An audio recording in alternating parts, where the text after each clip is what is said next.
की जय। परम पूज्य माता जी की जय। कालिका संघ की जय। प्रिय बंधुओं, राजा सैनिक के लिए जब मंत्रियों ने युक्ति पूर्वक राज्य से बाहर निकाल दिया, अर्थात 5000 जासूसों की देखरेख में उसे राज्य से अन्य नगर के ओर प्रस्थान करना पड़ा, उसने किया और चलते चलते वह सैनिक कुमार नंदीग्राम पहुंचा और नंदीग्राम में वह इंद्रदत्त सेठ से मिला और नंदीग्राम के पश्चात में जब वह इंद्रदत्त सेठ के साथ मेघपुर नगरी के लिए प्रस्थान कर रहा था, तब उसने रास्ते में चलते चलते इंद्रदत्त सेठ से पूछा, हे मातुल, बताओ यह नगर बसा है कि उजड़ा? क्या प्रश्न किया? नगर बसा है कि उजड़ा है? उस मातुल ने, इंद्रदत्त सेठ ने विचार किया, इतने अच्छे महल बने हैं, इतने अच्छे व्यापार इस नगर में होते हैं, लेकिन फिर भी यह पागलों जैसी चेष्टा करता है और पूछ रहा है कि नगर बसा है कि उजड़ा है। ऐसे बहुत सारे प्रश्न इंद्रदत्त सेठ और सैनिक कुमार के मध्य में हुए।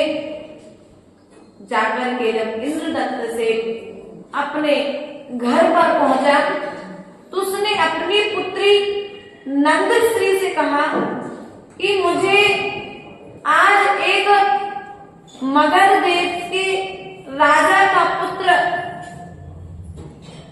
सैनिक कुमार रास्ते में हमारे साथ में आया, लेकिन उसकी बातों को सुनकर के ऐसा लगता नहीं कि वो राजा का पुत्र होगा।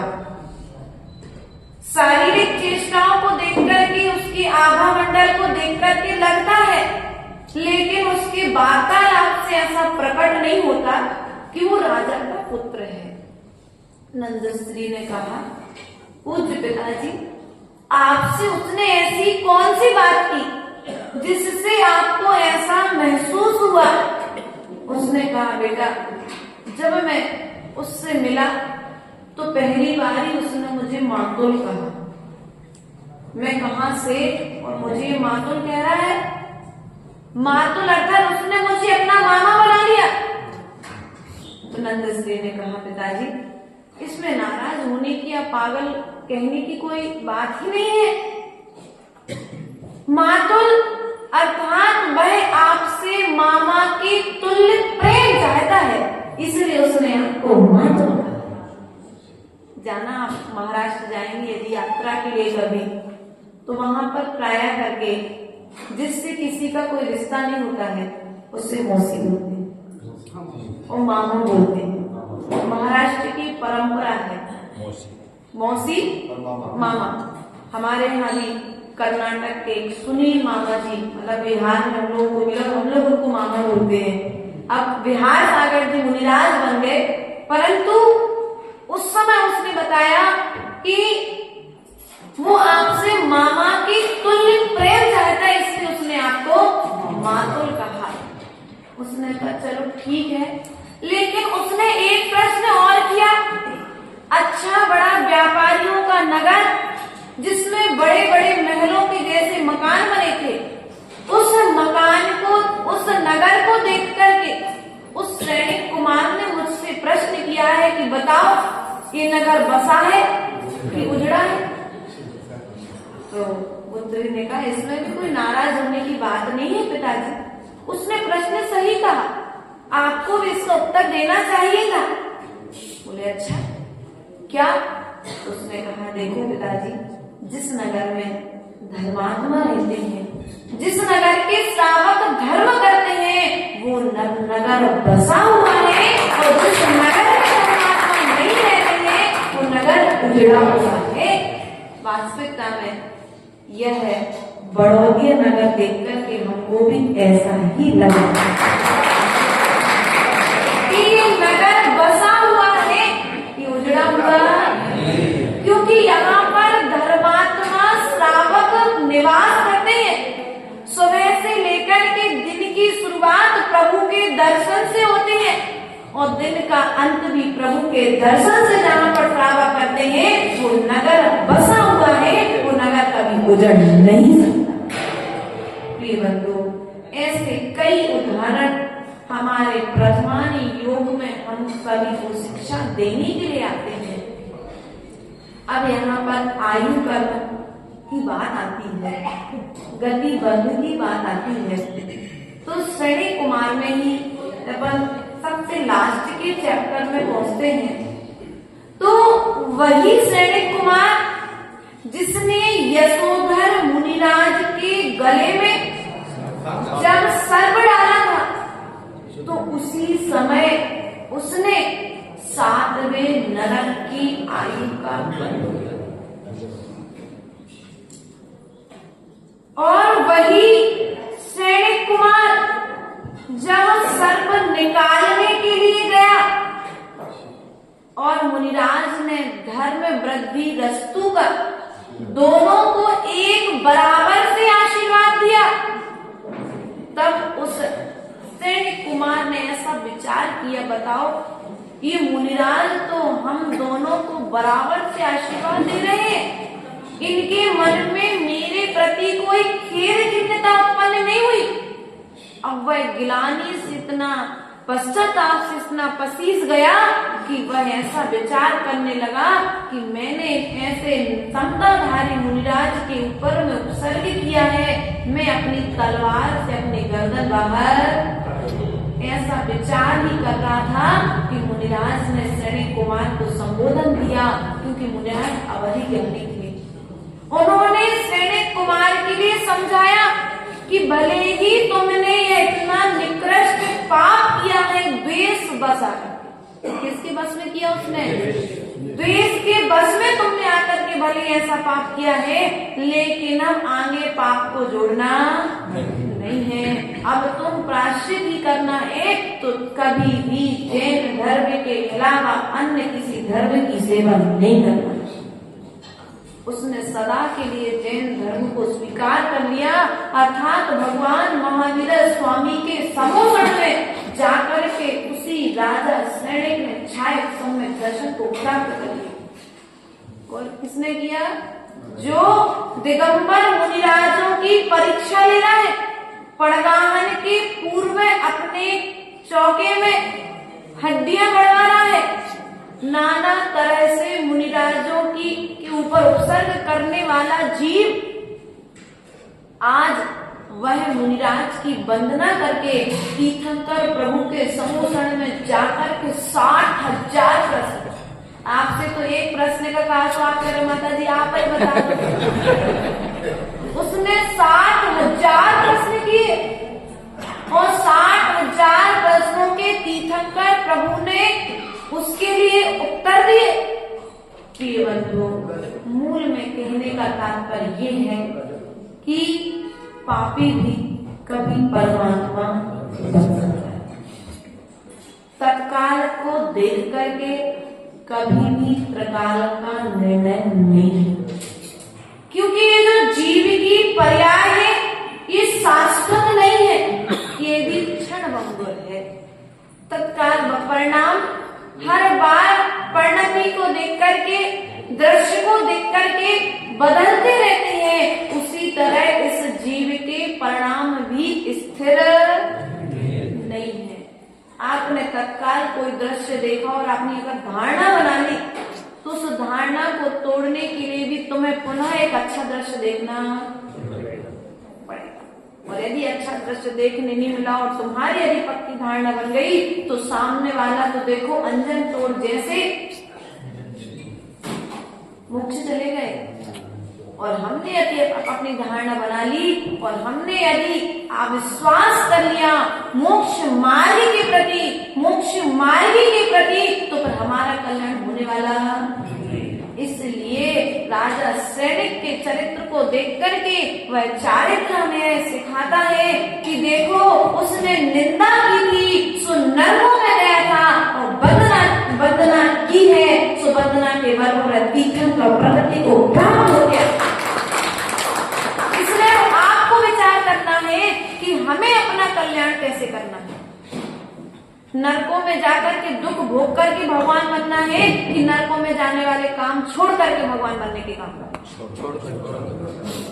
निर्णय आपके हाथ में है, क्योंकि जितने जीव यहाँ पर विराजमान हैं, आचार्य गुरुदेव कहते हैं जो जिनेंद्र देव के आंगन में आकर के विराजमान होता है वो एक दिन सिद्धालय के आंगन में जाकर के विराजमान। आज आप सभी भगवान के आंगन में इस सभागृह में आकर के विराजमान हुए, प्रभु के चरणों में आकर के विराजमान हुए हैं, तो ये आपकी वर्तमान क्रिया बता रही है कि आप भी एक दिन भविष्य के होने वाले महान आत्मा हैं। जैसे राजा सैनिक भले ही वर्तमान में नरकों के दुख भोग रहा है, लेकिन भविष्य में आकर के तीर्थंकर प्रकृति को जिसने बांधा है वह तीर्थंकर होने से सुख को उसके जन्म पर भी 100 धर्मेंद्र आएगा। पंचाश्चर्य होंगे जब आहार को निकलेंगे तो उसका भी समोषण लगेगा, उसकी भी दिव्य ध्वनि होगी और दिव्य ध्वनि के पश्चात में केवल ज्ञान को प्राप्त करने के पश्चात में क्या करेगा, 14वें स्थान की यात्रा को पूर्ण करके बस ज्यादा यात्रा नहीं करना है। अपन 7 राज ऊपर, कितने राज ऊपर आ गए बोलो तो 7 राज ऊपर हो कि अभी कुछ कम में हो, मतलब लोग 7 राज ऊपर ही है ना। अब 7 राज ऊपर आ चुके हैं तो हमारा किया हुआ कर्म ही हमें 7 राज ऊपर लेकर के आया है और हमारा किया हुआ कर्म ही हमें 7 राज ऊपर और लेकर के जाएगा। 7 राजों की यात्रा बाकी है। 7 राजू की यात्रा, 6 राजू में नरक है, 1 राजू में कुछ कम में कल भूमि अर्थात निगोड़िया जीव निवास करते हैं और हम सब वहां पर रह करके आ चुके। कल बताया था ना आप सब, अपन ने निर्णय किया था ना कि जहां पर क्लेश हो रहा है, झगड़ा हो रहा है और यदि हमारे ऐसे भाव हो रहे एक दूसरे की भिड़ाने के, लड़ाने के, झगड़ाने के, मायाचारी करने के, तो उनके सबके फल कहाँ भोग करके आए हैं, नरकों में भोग करके आए हैं और कुछ संस्कार अपने साथ लेकर के आए हैं। इसलिए वर्तमान में हमारे परिणाम वैसे हो जाते हैं। तो स्वर्गों के देव कैसे रहते हैं फिर? स्वर्ग में जो देव ऊपर तो रहते हैं लेकिन वे लड़ाई करते हैं क्या? देवों के पास इतना समय कहाँ है? एक देव के पास 32 रानियां हैं। कितनी है? नियम से 32 तो होंगी ही होंगी प्रत्येक देव के पास में। वे 32 रानियों में लगे रहते हैं कि और भी कुछ काम करते होंगे। भैया यहाँ पर तुम पूजा करते करते जाओगे ना तो वहां पर देव बनोगे और देव बन करके तुम जैसे यहाँ पर देवियों को छोड़ करके जनार्दन बैठे हो ना, तो वर्तमान की क्रिया बताती है कि स्वर्ग में जाकर के भी तुम देवियों को छोड़ करके भगवान की पूजा। वर्तमान की क्रिया तुम्हारे भविष्य का निर्माण कर रही है। इसलिए प्रत्येक क्रिया को इतनी सावधानी पूर्वक करना कि वह क्रिया तुम्हें भविष्य में संस्कार बस तुम्हारे साथ में जाए, यही नहीं छूट जाए। अभी हाथ पैर चल रहे, अच्छे से पूजन करना, अच्छे से सामायिक के संस्कार बनाना, स्वाध्याय के संस्कार बनाना। और आचार्य गुरुदेव कहते हैं कि धर्म सभा में आने वाले सब विसरण जाते, धर्म देशना सुनने वाले दिव्य ध्वनि पाते, गुरु मिले तो प्रभु मिलेंगे कहती वाणी माँ, बार बार हम शीश झुकाए वाणी माँ। क्या कहा? धर्म सभा में आने वाले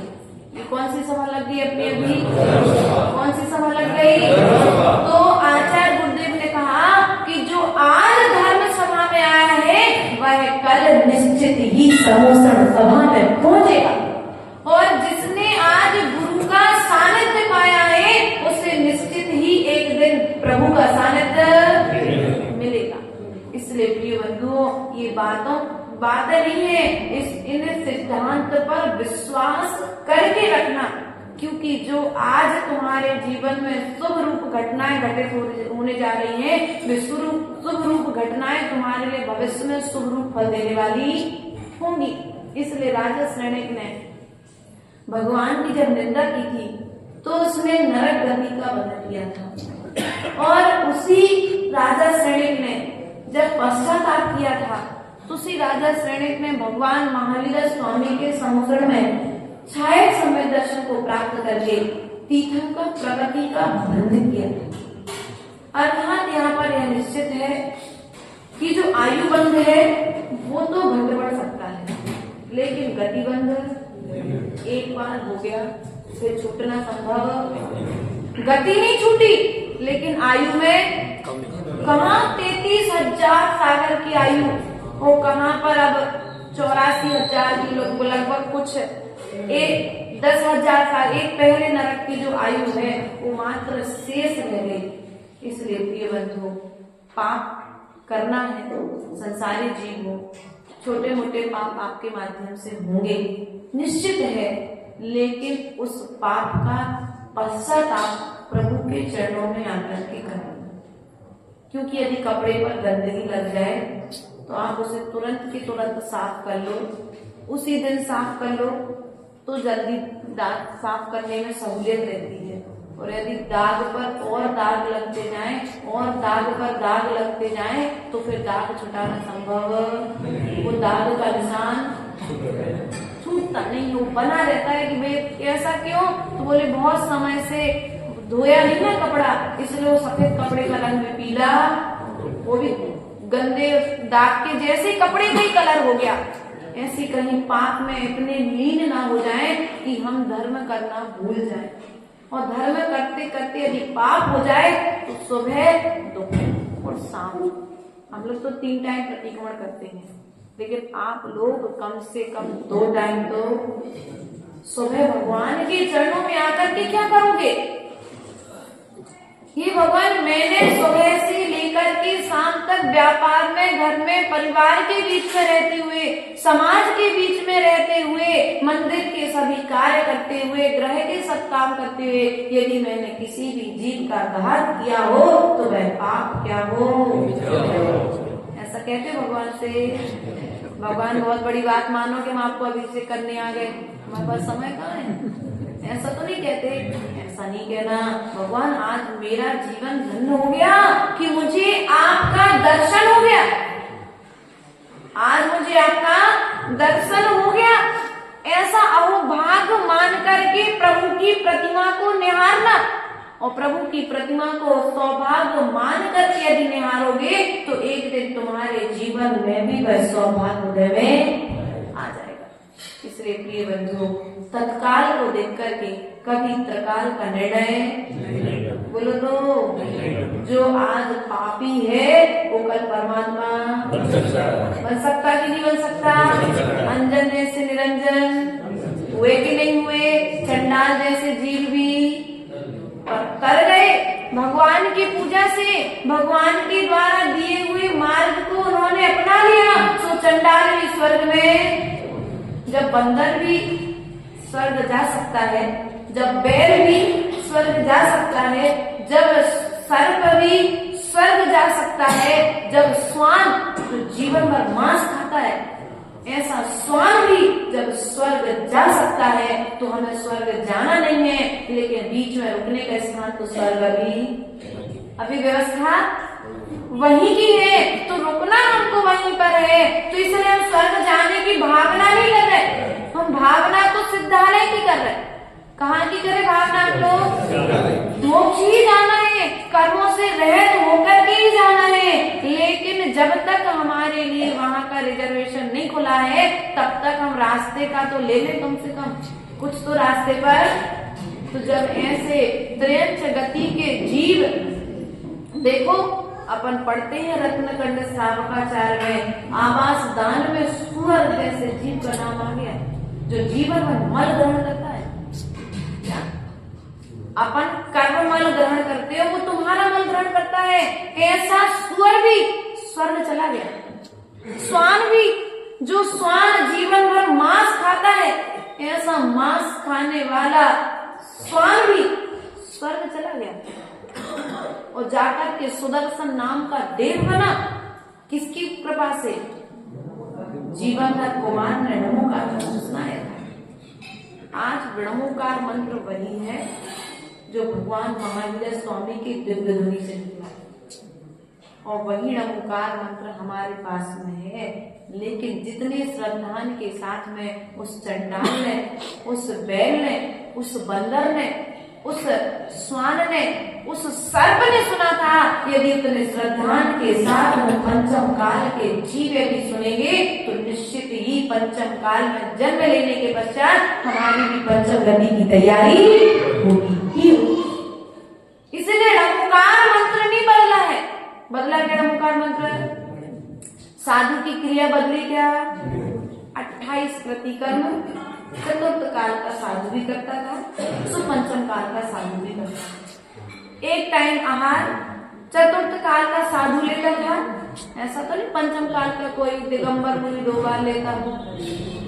अरे देखो तुम लोग समाज वाले सब तरह के साधु तुम्हारे यहाँ आते हैं देखने, हमको तो कम मिलते देखने, क्योंकि पद विहारी और करपात्री का मिलन बहुत कम हो पाता है साधुओं से।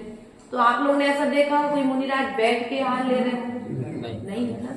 तो जो व्यवस्थाएं मुनिचर्या की चतुर्थ काल में थी, वही क्रियाएं वर्तमान काल में भी है। यदि बदला है हमारा देखने का नजरिया और हमारा दृष्टिकोण बदल गया है, हमारा श्रद्धान बदल गया है, मार्ग नहीं।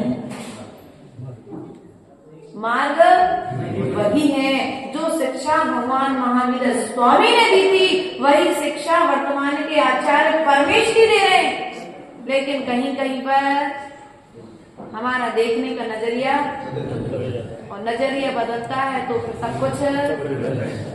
अब तुम लोग आगे की लाइन तुम लोग लगाते रहना। देखो अपन को ज्यादा आता नहीं है, लेकिन फिर भी थोड़ा बहुत बोल लेते हैं। तो कहने का तात्पर्य है प्रिय बंधुओं, हम तो ये जानते हैं आचार्य गुरुदेव सदा कहा करते थे कि जो बनिया होता है वो मुनाफे का व्यापार करता है। आप लोग बनिया हो कि नहीं? बुंदेलखंड में प्राय करके ऐसा कई ग्रंथों में भी ऐसा आता है, बनिया शब्द आया है। जैनों को बनिया बोलते थे। तो जो सेठ कहलाते थे अपन लोग, तो सेठ लोग जो होते हैं वो हमेशा फायदे का व्यापार करते हैं, मुनाफे का। कभी भी उन्हें व्यापार में घाटा नहीं लग सकता। तो हम तो ये जानते हैं पंचम काल में मनुष्य पर्याय मिली है, और मनुष्य पर्याय का कल्याण यदि तुम्हारे लिए करना है, या तो श्रद्धान कर लो। ज्ञान नहीं है ना, कोई बात नहीं, श्रद्धान तो कर सकते। कुत्ते के पास में ज्ञान नहीं था, कोई समय सारे याद नहीं था उसे, कोई नियम सारे याद नहीं था, कोई पद्म पुराण नहीं पढ़ा था। उसे तो जीवनधर कुमार ने नमोकार मंत्र सुनाया था। उस जीवनधर कुमार ने उस श्वान से यही कहा था कि इस लोक में जितने अनंत परमेष्ठी हैं उनको नमस्कार हो, जितने सिद्ध हैं उनको नमस्कार हो, जितने आचार्य हैं उनको नमस्कार हो, जितने उपाध्याय हैं उनको नमस्कार हो, और लोक में जितने साधु हैं उन सबको नमस्कार हो। उनके प्रति श्रद्धान रखना, इनके प्रति कभी विकल्प तो तुम्हारा कल्याण।